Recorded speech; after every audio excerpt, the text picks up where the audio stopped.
A very good morning to all of you. Welcome back to today's analysis session for 13th of July 2023.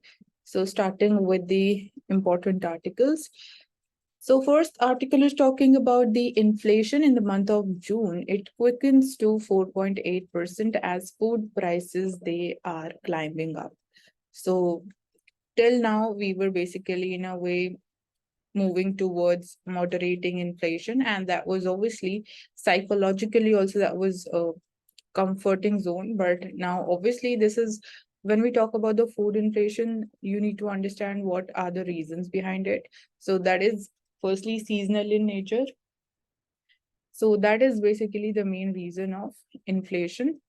Basically, it is also rising up till 4.8%. So here we have this in the graph as well. So separately for food inflation and retail inflation. So when you understand the blue graph, you can see that it is climbed up. And then even food inflation that was falling, but again, we are seeing a sharp increase in food inflation. So that is the connectivity between them. So food price inflation increases to 4.5% from less than 3% in the previous month due to rising cost of items like cereals, pulses, and tomatoes, and retail inflation below the RBI's upper threshold limit. So upper threshold limit is 6%. So it is below that, and this is again because of cereal inflation, food inflation. So you can use such types of terms. And at the same time, you're also seeing that the industrial output that has expanded. So that is also positive progress. And we see if industrial output that's growing, that is, it can be because of the rising demand. And that's why we are seeing expansion in the orders as well. And obviously that would be having positive repercussions, or we can say positive externalities. So big ticket defense deals likely during the Prime Minister's Paris visit. So this is an expectation. We'll talk about it once things they get finalized moving forward.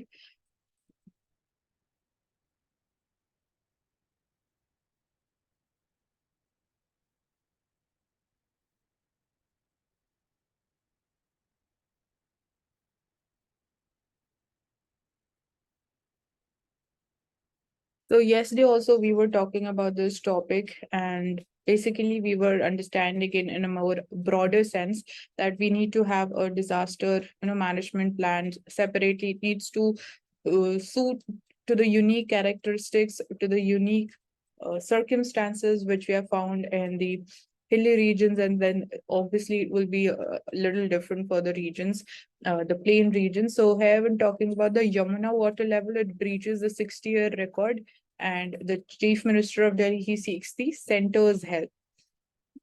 So how can center help? What can be its role? And we were like yesterday we go through that.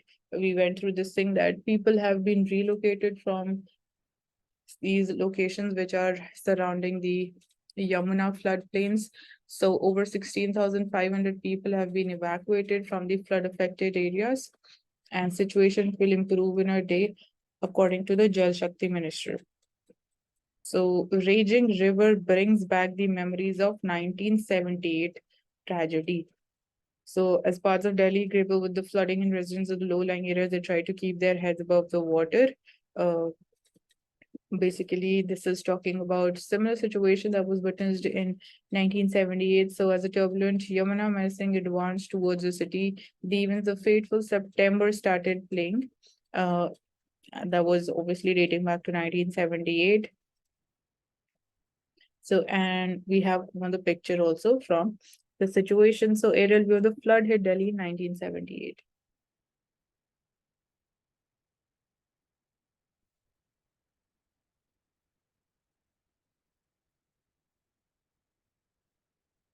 So the section 144 has been imposed in the flood affected districts, and no selfie near the rivers have been allowed in order to ensure that people, they remain safe.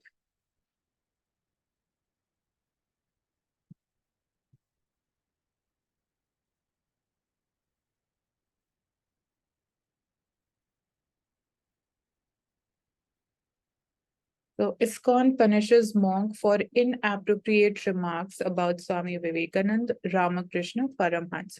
So International Society for Krishna Consciousness, ISKCON, it is punished its monk, Amog Leeladas, for inappropriate and unacceptable comments on Ramakrishna Paramhans and Swami Vivekanand by banning him for 1 month and asking him to withdraw from the public life. So you can understand this thing in the context of GS4 ethics paper, it can help you there. So punitive action comes a week after the 43-year-old monk he criticized Swami Vivekanand for eating fish, triggering a huge controversy in West Bengal, where fish is an essential part of the diet of the majority population, and it is even offered to the deities in certain religious traditions as well. So the sentiments of those people, they were hurt, and Amog Leeladas' derogatory remarks towards these esteemed figures aimed primarily at their dietary preferences. They are not only disrespectful, but also showcase the lack of awareness about the diversity of the spiritual paths and personal choices that exist in the Indian culture. So all these actions undermine the fundamental principles of mutual respect, religious tolerance, and harmony, which are vital for the creation of a peaceful society. So that's how basically even in answers, you need to write a lot of things in short. So you can learn those things through such articles. So ISKCON and Ramakrishna Mission are the West Bengal-based Hindu religious and spiritual orders with a massive following in the state and across the world.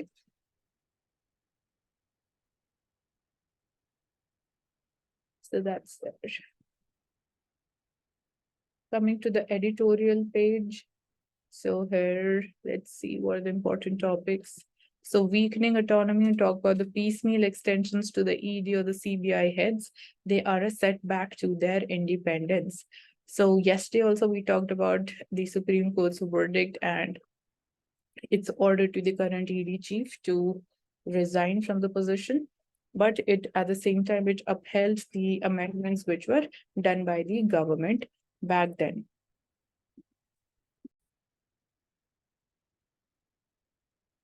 So it's important to maintain the autonomous functioning of these bodies. And apart from that, basically the same thing has been talked about here. So you can find out the basic details about the ED and CBI, apart from obviously understanding this whole debate. So we're not taking this up today because we understood it well yesterday. Then quiet diplomacy could ease the South China Sea tensions. So here the keyword is quiet diplomacy. So the foreign ministers of India and the Philippines, they met at the 5th meeting, the Philippines-India Joint Commission on 29th June, and building on the shared interest of the two maritime Asian republics and nearly 75 years of diplomatic history that we share. So obviously one of the main things was South China Sea issue. So decision to open the resident defense attaché office in Manila, boosting the cooperation between the coast guard of the two countries, acquisitions of the naval assets by Manila under a concessional line of credit from Delhi, then expansion of training and joint exercises on maritime security and disaster responses, and then commencing a maritime dialogue. These are some of the examples of the evolving strength of this nautical partnership. So these are some of the latest developments and how the two countries are collaborating. So particularly the on maritime highways such as the South China Sea, these were the most notable development was regarding this, and India reiterated its consistent position on adhering to the international law, including the United Nations Convention, the Law of the Sea, and its unambiguous call to respect the 2016 arbitral award on the South China Sea is a departure from India's earlier position. So this is one change, and from noted to adherence to the 2016 arbitral award is a candid recognition of its legitimacy. So India is basically supporting this 2016 arbitral award. And Philippines, it has also submitted a case of arbitration to the PCA in order to settle disputes with China. Despite China's formal withdrawal from the arbitration in 2013, the proceedings, they continued as scheduled under UNCLOS guidelines. So you need to know about the basic guidelines, the basic things about UNCLOS. So here it's Annexure 7 stipulates that the absence of a party or the failure of the party to present its case shall not be a bar to the proceedings. So basically, these were followed, and the proceedings, even they continued.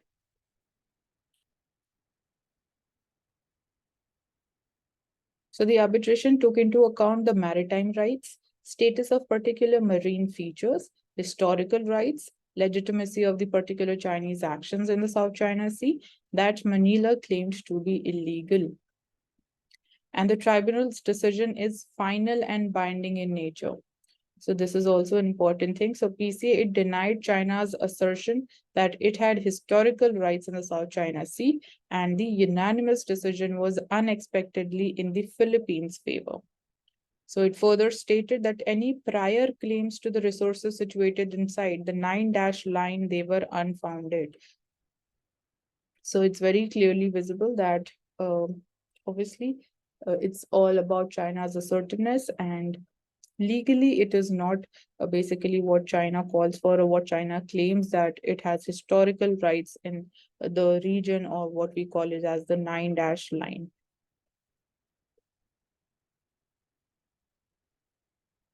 So it was also found that China has violated the sovereign rights of the Philippines in its exclusive economic zone by interfering with the Philippines' fishing and petroleum exploration.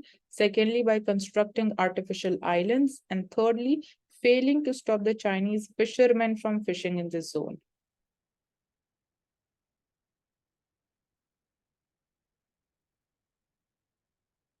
But at the same time, it's important for us to note that this tribunal did not rule that it was unlawful in principle for China to undertake the construction activities on the disputed islands that it occupies. So the basically, when we talk about construction of the artificial islands, that activity was not held illegal, and that there is nothing in the decision which would make it unlawful for China to construct the military installations on the islands it occupies, with the exception of the Mischief Reef. So that is one of the islands. So no doubt, South China Sea is a crucial maritime gateway and junction for shipping between the Pacific and the Indian Oceans, and any confrontation in here, which is one of the world's most vital oceans in terms of geopolitics, economy, and strategy, it will be danger to the regional and the global security and stability. So as free and stable marine commons, they are crucial to the global trade and economy. So India and many other nations, they have an interest in safeguarding the water lanes that pass through the region. So even this is the reason why the countries which are not basically the littoral countries or the South China Sea or the Indo-Pacific region, even they have interests, or they are concerned about basically the stability of this region.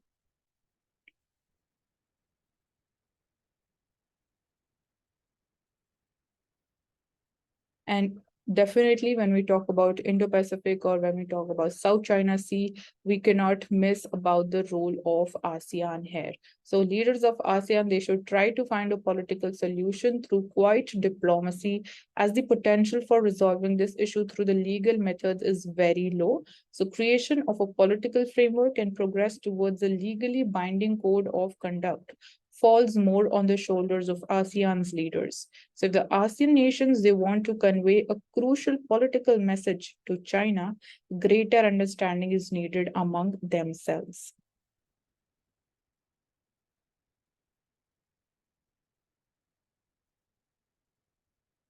So how the CPI basket, it conceals or it hides the inflation picture, the real inflation picture. So let's understand the nuances or the integrity and nitty-gritties of this topic. So imagine entering an antique store and coming across an old wooden trunk. So your eyes wander to a dusty corner where an old radio sits. So that's the beginning. We're not going through this.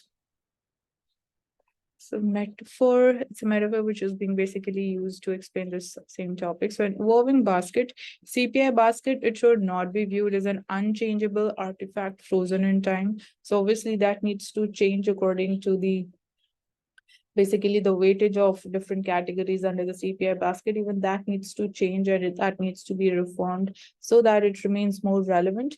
to the contemporary times. So on the contrary, the real consumption basket of a common Indian is fluid and it's continuously evolving, mirroring the shifts in the societal needs, how the societal needs, taste, preferences, economic conditions, they are changing. So as time progresses, consumption pattern of the individuals and households inevitably they also change. So technological advancements, they also introduce new products and services into the market. So it is not just these items which make the CPI flawed.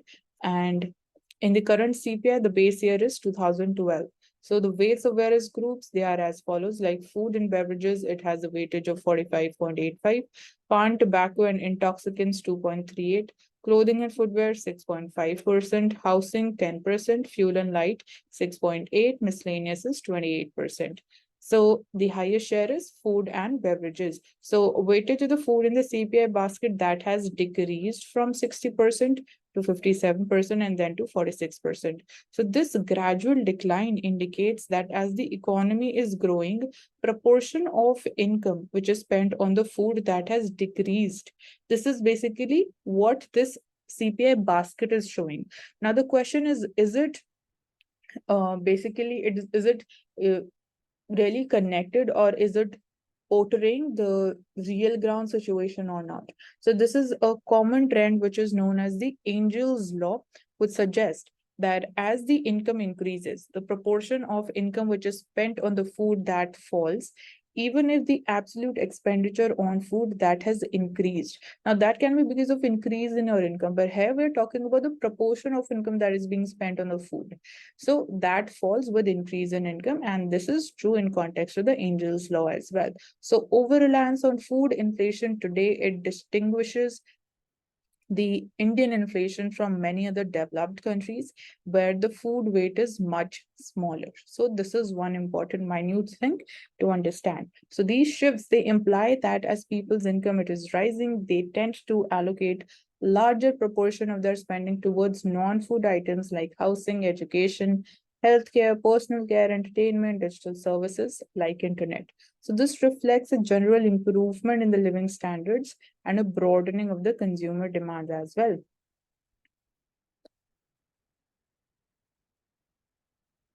Then the weightage which is given to the cereals in the current CPI basket, which is around 10%, that is also excessive and it casts a stark light on the two critical issues. So obviously when the weightage is high, which is given to cereals, so the fluctuations in the cereal prices, that would obviously directly impact the CPI index as well. But first, as the nations, they undergo the economic advancement, the societal progress, a typical trajectory, it involves diversifying the food intake and embracing a broader range of nutrient-rich options beyond the cereals. So obviously, as people are progressing ahead economically, so they are not just restricted to cereals when it comes to food consumption. So this paradigm shift in the dietary habits, it would have undoubtedly manifested over the past decade, diluting the relative expenditure on cereals. So this needs to be taken into account. And secondly, talk about the Pradhan Mantri Garib Kalyan Anna Yojana. It has substantially reduced the cereal expenditure for a large segment of the populace. So basically, it's just pointing towards that the weightage of cereals that needs to be reduced. Now, understanding the consumption expenditure, because we often say that Indian economy is a consumption-driven or consumption-based economy. So here it's essential to comprehend what has been the evolution of consumption patterns with growing economic prosperity. What are the challenges that lies in effectively reflecting these changes in the inflation metrics without access to up-to-date consumption expenditure data? So given this situation, how we can basically ensure that we're effectively formulating the CPI. So weights for the CPI, it can only undergo a significant shift after we have the latest data from the Household Consumption Expenditure Survey. Currently, we are the Ministry of Statistics and Program Implementation. It is in the midst of the survey with the first round slated to conclude in July 2023 and the second one a year later. So ministry, it will require an additional 3 to 6 months to process the collected electronic data.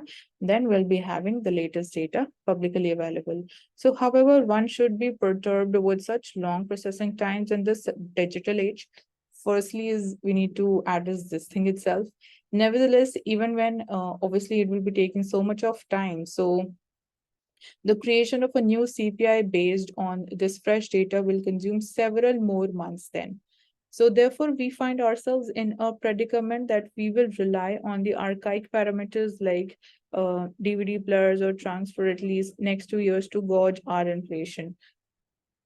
So this is likely to continue for the next 2 years, and this isn't merely a theoretical challenge. It's a question of how accurately we are measuring the cost of living and economic well-being. So here the question of accuracy comes in. So in a rapidly evolving digital economy, our data collection on talk about the inflation estimation methods, they must adapt and evolve in tandem to ensure that they accurately reflect the realities of the modern day consumption and living. So that's the whole article, what it's talking about. So this is there, and I hope the things are more clearer to you, and it's an extremely important article.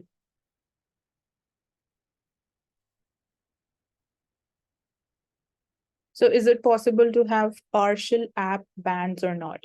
So why is the Telecom Regulatory Authority of India trying to regulate these messaging apps? Are internet shutdowns very common in India? So why is the Indian government wary of the virtual private networks, and why is blocking VPNs a threat to digital privacy? So this is in context of data privacy, data safety. So let's understand this topic. So does India have a history of internet shutdowns or not? So internet shutdowns, they're imposed in states and districts across India from time to time in order to prevent rapid spread of the provocative content due to communally charged periods. So the Indian government, it considers internet shutdowns legitimate tool of maintaining law and order. So it's a legitimate tool that is not under doubt. The thing is, in which situation are you using it? Are you using it very often, or you're basically rarely using it? So shutdowns, they can be prolonged as well, with access to education, work, banking, and information getting strained. So as such, government, it has sought to stay the course on imposing restrictions, but not at the scale of a shutdown. So in Jammu and Kashmir, as well as in Manipur, authorities and courts have gradually loosened the long-term restrictions by allowing wired internet connections and limited wireless internet access. So absolutely shutting down the access to internet is also not the desired option. So how would the TRAI move work out? So approach suggested by TRAI, it would require the telecom operators and the messaging app firms like WhatsApp to cooperate with each other firstly, and then stop access to services during a shutdown. And the regulator, it has sought inputs on the licensing messaging apps in India as well, which may require firms to be subjected to surveillance and blocking requirements. So has the TRAI considered app regulation before? So in 2015 or 2018, the TRAI had held consultations on regulating these messaging apps, and a process that has led to wide-ranging protections from net neutrality, which is a concept that all internet traffic, it should be treated equally. So telecom operators, they had then called for the regulation because they argued that messaging apps provide the same service without going through stringent security and surveillance regulations that telecom operators they have to go through, but they are providing the same services as the telecom operators provide us. So that's why it is important to regulate their functioning as well. So what about the VPN? So it's possible to block the websites and certain apps by ordering the telecom operators to do so. So however, when we talk about the virtual private networks, they make these blocks trivial to bypass. So VPNs tunnel a user's internet traffic through another server. And while these tools are mostly used for completely innocuous purposes, the government has been showing a growing distrust of the VPNs. So this is because VPNs, they are often encrypted, leaving the government with little visibility into what goes on in the user's connections. So basically, VPNs are very critical when we talk about digital privacy or data safety. So VPN firms are usually route the data through servers which are located in another country, and frequently cycle the IP addresses these servers use to evade the detection and the blocking. And at the same time, they don't maintain the logs of their customers' users as well. So since the government has not publicly stated what procedural safeguards it exercises when intercepting the web traffic of the users, so these services, they are used by both the privacy conscious users, and the government argues that terrorists and cyber criminals do use this. Then we have CERTAIN, which is the Computer Emergency Response India team. It published directions in 2022 requiring the VPN firms to retain the records of users from India. And most large VPN providers, they stopped offering the servers physically, which are located in India. So these firms, they continued serving users in India, allowing people to connect to foreign servers through an encrypted connection and access the blocked sites. So blocking VPNs is not as straightforward as it appears to be, because the companies operating them, they tend to frequently change the IP addresses associated with their servers. So these are some of the basic things. So what is the National Research Foundation? We've talked about this. You can go through this article once more. Moving forward. So government rejects the European Union Parliament's move to discuss the Manipur situation. So obviously it's an internal matter of India, and we would not like any third party to intervene or even hold a discussion on this thing. So issue is totally internal to India, says the Foreign Secretary. As the maps, they criticize the government, BJP, for implementing divisive ethno-nationalist policies. So the keyword ethno-nationalist policies, broader misuse of ASFA, UAPA, FCRA, and attacks on churches of the Kuki tribals. But at the same time, we would not like any third party intervention, and India is equipped enough, we are capable enough to handle this situation on our own.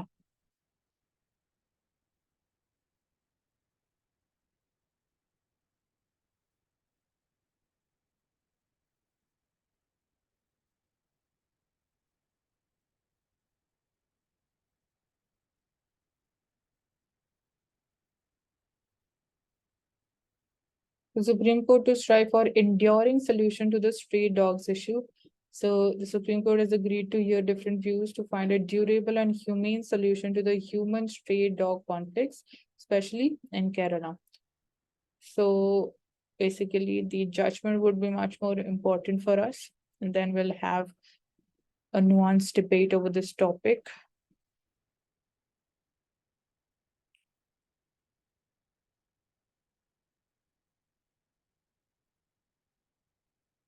So center is going to buy tomatoes from south and west to sell them in the northern cities. So that's obviously simply in order to reduce the tomato prices, so as that the government is able to ensure increase in the supply in northern India. So stocks from Andhra Pradesh, Karnataka, Maharashtra to be procured for distribution through retail outlets at a discount to the consumers in Delhi NCR region by tomorrow. So highest price is right now in Bhatinda, Punjab at 203 rupees a kg. So that is the situation. So we need to think about all the consumers. That there might be people, there might be consumers who wouldn't be impacted by even such a high increase in the prices. But there will be people, the poor people, what are they going to do?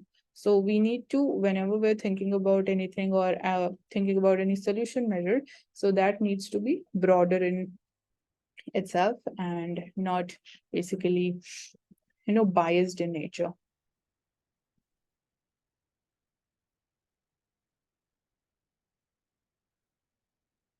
So 293 people have been stranded in Lahaul Spiti district, and rescue operations, they continue. So in the hilly states, basically more so in the state of Himachal Pradesh, we are seeing because of torrential rains, we saw flash floods.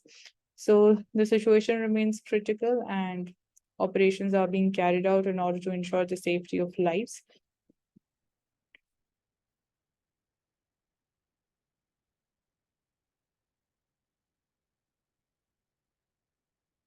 So North Korea fires new missile in response to the US military activity. So North Korea has testified its first intercontinental ballistic missile in 3 months after days after it threatened shocking consequences to protest what it called provocative US military activity near its territory.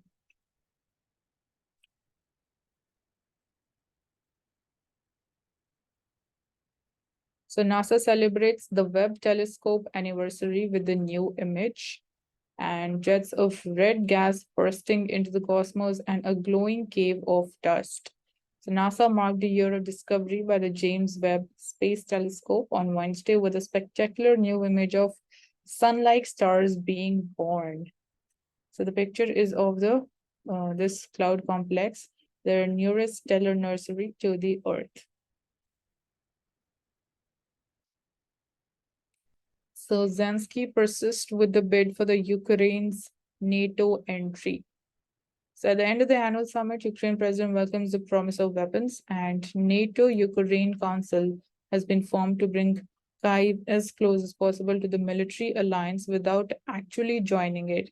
So that is the current update. Basically, it is being figured out in such a manner that it does not formally joins it also, and then again, it it remains or it is able to maintain a close relationship with NATO.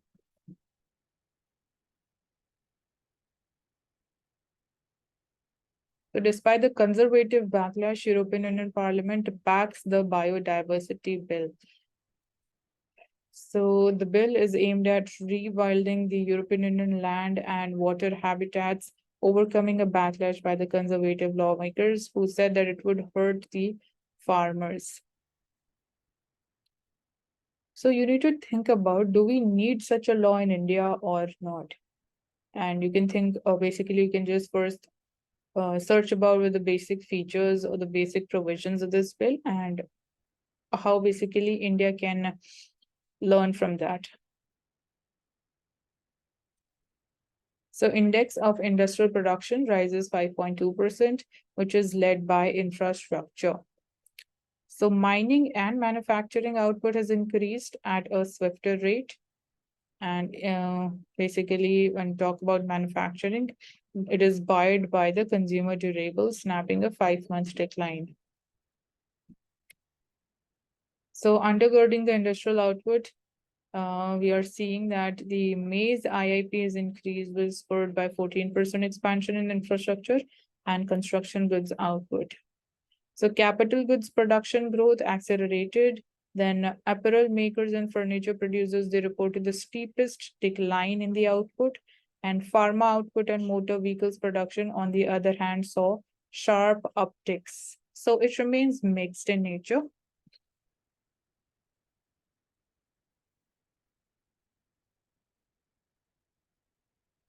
The US CPI inflation slowed to 3% in the month of June. So again, this is a positive news for the Indian capital market. And we have discussed this before a number of times. Why are we basically seeing the inflation data of US or the employment data, or why we are low? Like so much focused about the outcomes over the decision of the Fed Reserve of US. So that's all because these decisions, or that it is somewhere connected with the impact on the Indian capital market specifically.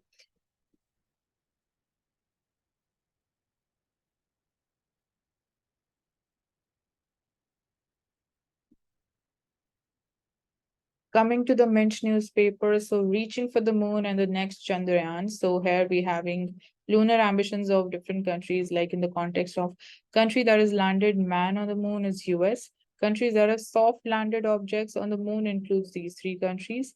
Countries that have landed an object on the moon, India is a part of this, but we're not a part of soft landed objects. And countries that are increasingly seeking to explore the moon, obviously India is a part of it, South Korea, Israel, apart from US, Russia, and China. So we need to remember this distinction that we have landed an object on moon, but not soft landed objects on it.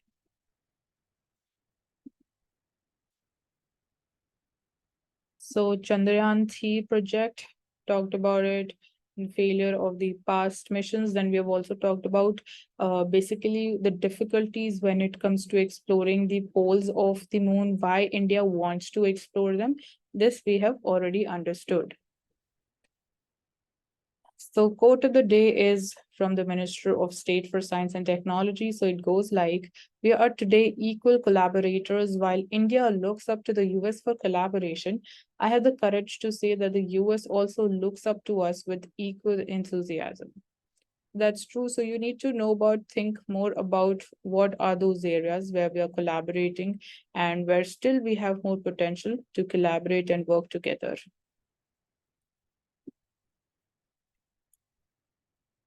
So India plans global biofuel alliance with eye on OPEC plus. So Saudi Arabia, China, and Russia likely to give it a pass, but India, Brazil, US, they are going to be its core members. So green fuel push. India is looking to ramp up biofuel production capability in view of growing energy demand. And here we having different figures.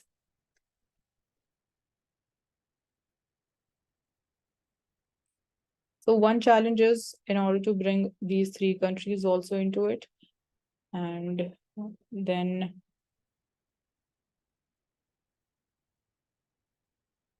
definitely it would be having an impact on the global energy architecture as well. And in 2018, India restricted the import and export of the biofuels in a bid to increase the domestic capacity. So herein the role of ethanol blended petrol that also comes in. So China, which is a major biofuel producer with whom India has been engaged in an eyeball to eyeball confrontation since 2020, it is opposed to this India-led initiative. And China, it also boycotted a G20 meeting on tourism, which was held in Srinagar. So that is actually the task to bring China also on the same table. Trading and exports of biofuels is the main issue. So though India's national biofuel policy does not currently allow it, this will subsequently be modified gradually. So foundation document is under the advanced stage of negotiations. Voluntary endorsement is non-binding in nature and it does not place any obligation.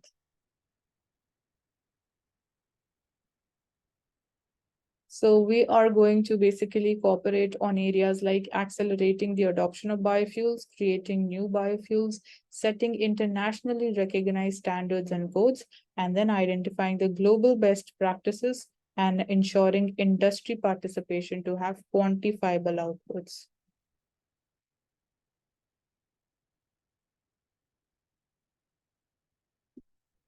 So cabinet okays the commercial mining of lithium and titanium. So firstly, you need to know about where do we get the reserves in India of lithium and titanium. Then the amendments to the Mines and Minerals Act allowing the commercial mining of lithium and a few other minerals has been acknowledged by the cabinet. So right now we are having commercial mining ban on the 6 critical minerals. So that includes lithium, beryllium, titanium, niobium, and tantalum and zirconium. But 2 of these would be allowed. And these minerals, they are required for manufacturing several sectors, including electric vehicles, batteries, glassware, automotive components, defense, telecommunication, superalloys, carbides, likewise. So all of India's lithium requirement is imported from countries like Chile, Russia, China, Ireland, and Belgium. So entire requirement is imported in case of lithium. And beryllium, it's sourced from Russia, UK, Netherlands, South Africa, China.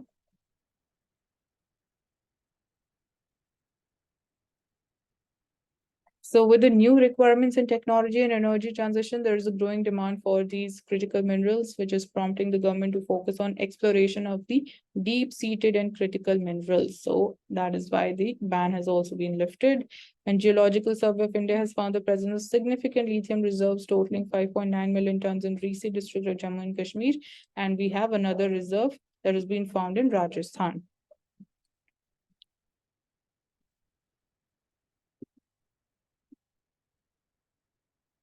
Coming to Financial Express newspaper, Again, talked about this inflation figure.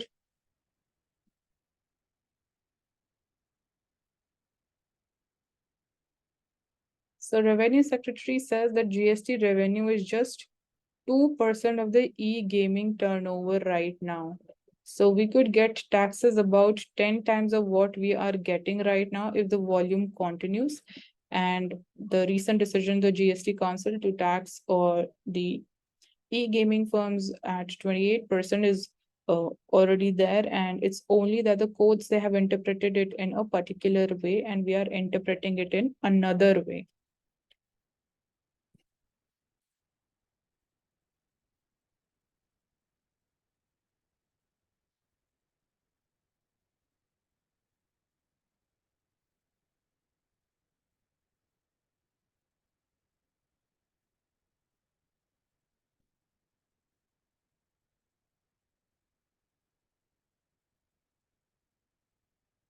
So cabinet note to lithium mining by the private firms, reducing the import reliance is the objective.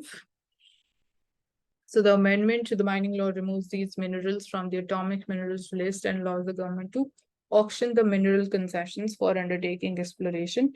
So India meets about 70% of its lithium requirements via the imports. So now you need to get it clarified, because here it is mentioned that we are importing 70% of the lithium requirement. In the previous article, we saw that we are completely dependent upon imports as far as lithium is concerned. So lithium is a key element for the making of EV batteries, and India is seeking to increase the EV penetration from 1% currently to 30% by 2030. So we need to remember these targets as well.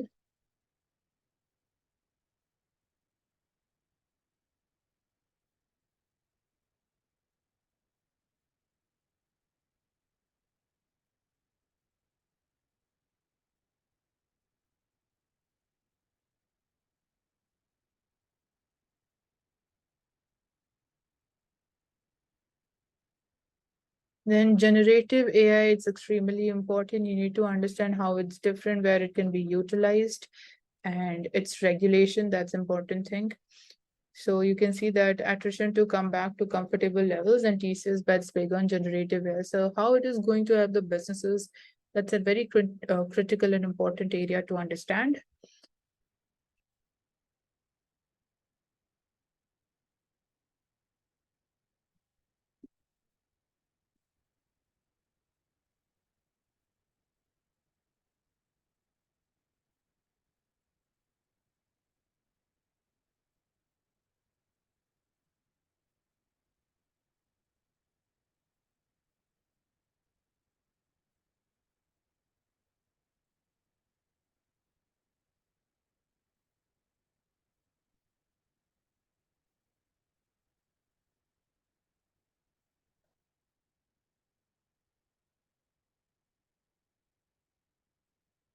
I think we can move directly to the editorial page.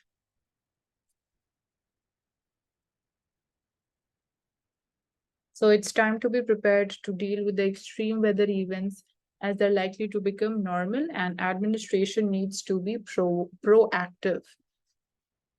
So warmer temperatures lead to increased evaporation, which in turn leads to more moisture in the atmosphere. So extra moisture leads to heavy rainfall. When weather systems, they coincide with the unique geography of the region, and changes in the land use and land cover, that also appears to be reasons for the increase in extreme monsoon rainfall, especially its intensity, how it's changing and increasing. And IPCC scenarios for the climate change indicate that these trends, they will continue. So we need to basically adapt to them, need to be prepared in order to deal with them. So multi-day flood events, they are projected to increase faster than single-day events in the future, and this can have severe consequences. So all of this needs to be taken into account and need to formulate a proper plan.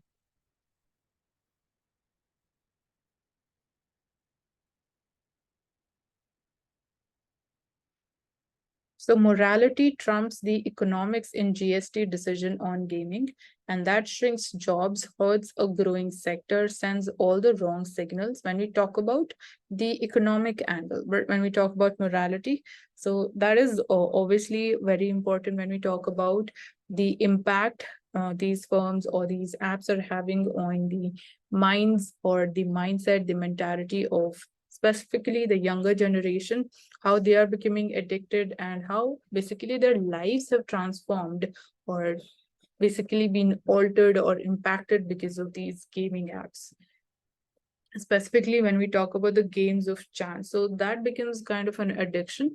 So herein the element of morality comes in.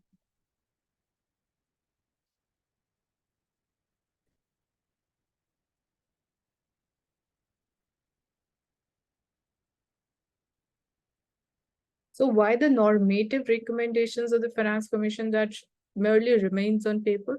So basically the whole debate about in this article, and the finance commissions, they submit the detailed reports. So 15th finance commission had 4-volume report. So depending on how you count, it has more than 100 recommendations. And like other finance commissions, this finance commission suggested reforms at the union and state levels, and there were performance-based grants as well. So at the risk of sounding negative, all such homilies, they are generally ignored as pious intentions. So this is also true of the state finance commissions as well. So the same goes for them. So under Article 275, so grant and aids is covered. You can find out about them, all these articles which are mentioned here. And the basics about the Finance Commission, Article 280, which talks about it. It needs to be formulated every 5 years.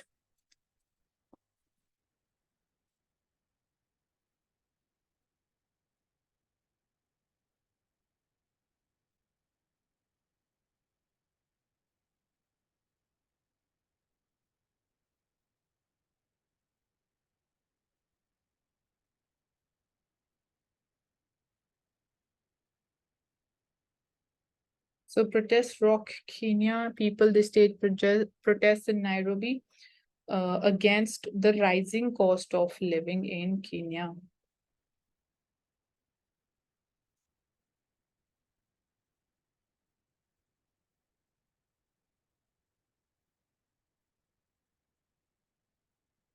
The moon missions, and here this article is talking about the comparison as well. So going into too much technicality is not important, but we need to be at least clear with the basic differences. So here, this area is talking about Chandrayaan 2. This is about Chandrayaan 3. So the components orbited lander and rover. In Chandrayaan 3, it is propulsion module, lander and rover. And experiments on board includes 8 on orbiter previously, 4 on lander, 2 on rover. So here same experiments, and new experimental payload has been added to the propulsion mold. So we're talking about the weight, mission life. It was planned for 1 year, estimated for 7 years, but new one is for propulsion module is for 3 to 6 months. Lander rover is for 1 lunar day.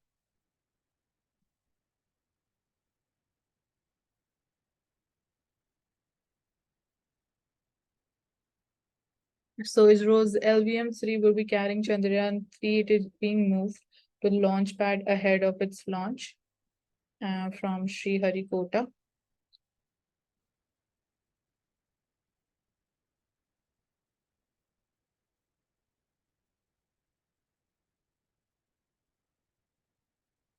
So what are going to be the implications of this decision of taxing the online gaming firms at 28% tax rate?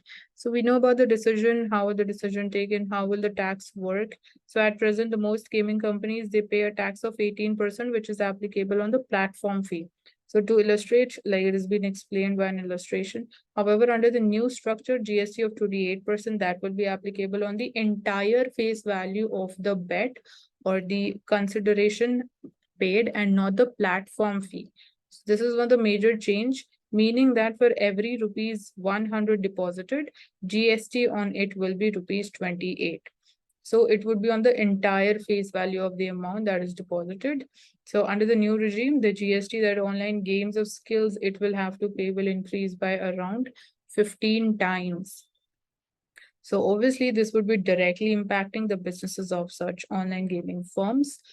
So who is actually impacted? So decision has been taken to bring in equity in the taxation, whether it is gaming or gambling. And it's also It also hits the companies that have spent years in lobbying efforts to create distinction between a game of skill and a game of chance, essentially trying to distinguish themselves from gambling platforms. So that could go in win in some way, we can say. And as such, online gaming is perhaps only segment of the internet economy that has multiple highly profitable companies. So even economically, this would be helping government of India in increasing the revenue. And how big is the online gaming market right now? So the revenue of the Indian mobile gaming industry is estimated to reach $5 billion in 2025. And Indian industry grew at the compound annual growth rate of 38% between this period, as opposed to 8% in China, 10% in US, and India it was 38%. So India's percentage of the new paying users in gaming was the fastest growing in the world for 2 consecutive years at 40% and 50% in these 2 years. So reaction of the companies, basically like Jungly Games, we are having Games 24/7. They said the government move was extremely unfortunate as it will lead to nearly 1000% increase in taxation and prove catastrophic for the industry. So obviously, when you talk about their businesses, so that would be definitely impacted. So they say that it will be wiping out the Indian gaming industry. It will cause lakhs of job losses, and only people benefiting from this will be anti-national illegal offshore platforms. So that's all for today. Thank you so much for joining us in the session. I hope things are much more clearer to all of you. And do subscribe to the channel if you haven't, and also hit the like button for the video.